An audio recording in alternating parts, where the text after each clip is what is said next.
అందరికీ నమస్కారం. శశిరేఖాస్ kitchen and crafts ఛానల్కి స్వాగతం. ఈరోజు నేను టమాటో బాత్ తయారు చేస్తున్నాను. దీన్నే టమాటో ఉప్మా అని కూడా అంటారు. ముందుగా నేను ఏం చేస్తున్నానంటే టమాటోల్ని ప్యూరీ చేస్తున్నాను. ఈ టమాటో ప్యూరీ చేసుకోవడానికి నేను 15 to 20 బేబీ టమాటోలు తీసుకున్నాను. ఇవి మా బ్యాక్ యార్డ్లో ఎక్కువగా ఉన్నాయి కాబట్టి నేను వీటిని వాడుతున్నాను. మీరు మామూలుగా మీడియం సైజ్ టమాటోలు అయితే 2 కానీ 3 కానీ తీసుకోవచ్చు. ఈ టమాటోల్ని జస్ట్ గ్రైండర్లో వేసేసి సింపుల్గా గ్రైండ్ చేసేసుకోండి. ఇలా ప్యూరీ లాగా లేదా జ్యూస్ లాగా వస్తుంది. వీటిని తీసి పక్కన పెట్టుకోండి. ఇప్పుడు ఒక ప్యాన్లోకి 2 టేబుల్ స్పూన్లు నూనె తీసుకుని మీడియం ఫ్లేమ్లో వేడి చేయండి. నూనె కాగాక ఈ నూనెలో 1 టీ స్పూను శనగపప్పు, 1 టీ స్పూన్ మినప్పప్పు, 1 టీ స్పూన్ ఆవాలు, 1 టీ స్పూన్ జీలకర్ర వేసి ఒకసారి బాగా కలపండి. ఆ తర్వాత సన్నగా తిరిగిన 3-4 పచ్చిమిరపకాయలు, కొద్దిగా అల్లం ముక్క కూడా వేసుకుని కలిపేయండి. కాసిన జీడిపప్పులు కూడా వేసుకోండి. టమాటా బాత్ బ్రహ్మాండంగా ఉంటుంది. ఇప్పుడే కొంచెం కరివేపాకు కూడా వేసేయండి.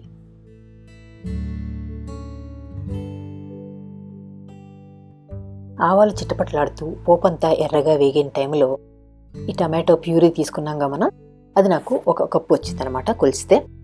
ఈ కప్పు టమాటో ప్యూరీని ఈ పోపులో వేసేసుకోండి. వేసేసుకుని ఒకసారి బాగా కలిపేయండి. ఇప్పుడు ఈ టమాటో ప్యూరీ అంతా ఉడుకుతూ ఉండగా 2 కప్పులు నీళ్లు పోసుకుందాం మనం. 2 కప్పులు నీళ్లు ప్లస్ 1 కప్పు టమాటో జ్యూస్ మొత్తం కలిపి 3 కప్పులు లిక్విడ్ అయిందనమాట.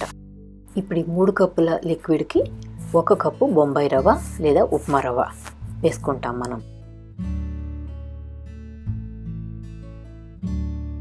ఇప్పుడు దీంట్లోకి కొద్దిగా ఉప్పు, కొద్దిగా పసుపు, కొద్దిగా కారం కూడా వేస్తున్నాను నేను. ఎక్కువ కారం వద్దనుకునే వాళ్ళు ఈ కారం మానేయచ్చు.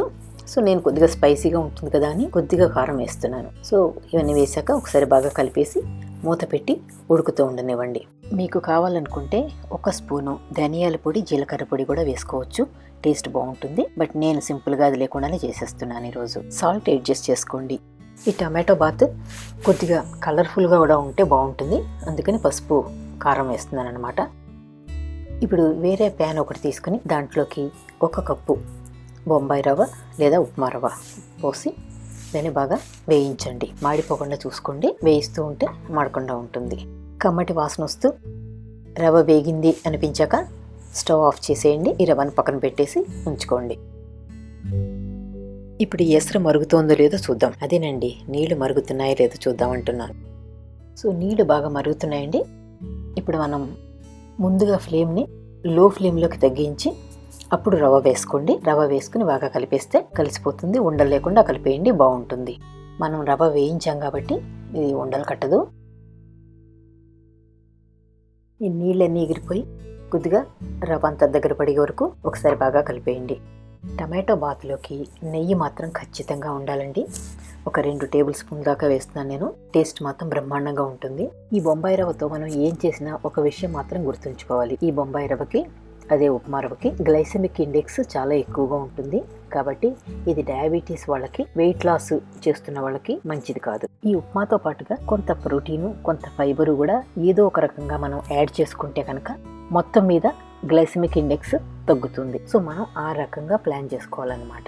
ఉదాహరణకి మనం బొంబాయి రవ్వతో చేసిన ఉప్మా కానీ టమాటా బాత్ ఇలాంటివి తిన్నప్పుడు ఫైబర్ కోసం కొన్ని కుకుంబర్ ముక్కలు, ప్రోటీన్ కోసం కొన్ని పీనట్స్ తిన్నామనుకోండి, అది కొంత బ్యాలెన్స్ అవుతుందన్నమాట.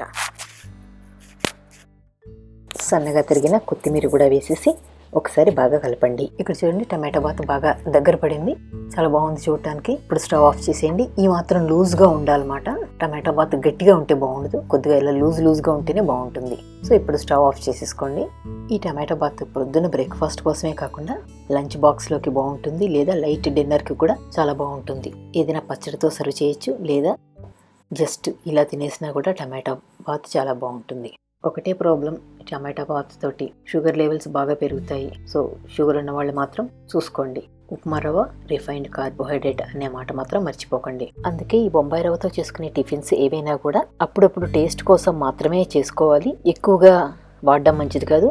చేసుకున్నప్పుడు కూడా కొంచెం మోతాదుగా తింటూ ఉండాలి. ఏంటి వీడియో పెట్టి తినద్దని చెప్తుంది ఏంటి అనుకుంటున్నారా? అంటే మరి ఉన్న విషయం చెప్పాలి కదండి, అందుకోసం అనమాట. 1 కప్పులోకి దీన్ని బాగా స్టఫ్ చేసి ఒక ప్లేట్లోకి డీమోల్డ్ చేయండి. చక్కగా కప్ షేప్లోకి వస్తుంది. మీరు కూడా ఈ టమాటో బాత్ ట్రై చేసి మీ టమాటో బాత్ ఎలా వచ్చిందో నాకు చెప్పడం మర్చిపోరు కదా. నా వీడియో చూసిన మీ అందరికీ ధన్యవాదాలు. ఈ వీడియో మీకు నచ్చినట్లయితే లైక్ చేసి షేర్ చేసి నా ఛానల్కి ఇంకా సబ్స్క్రైబ్ చేసుకోకపోతే కనుక సబ్స్క్రైబ్ చేసుకోండి.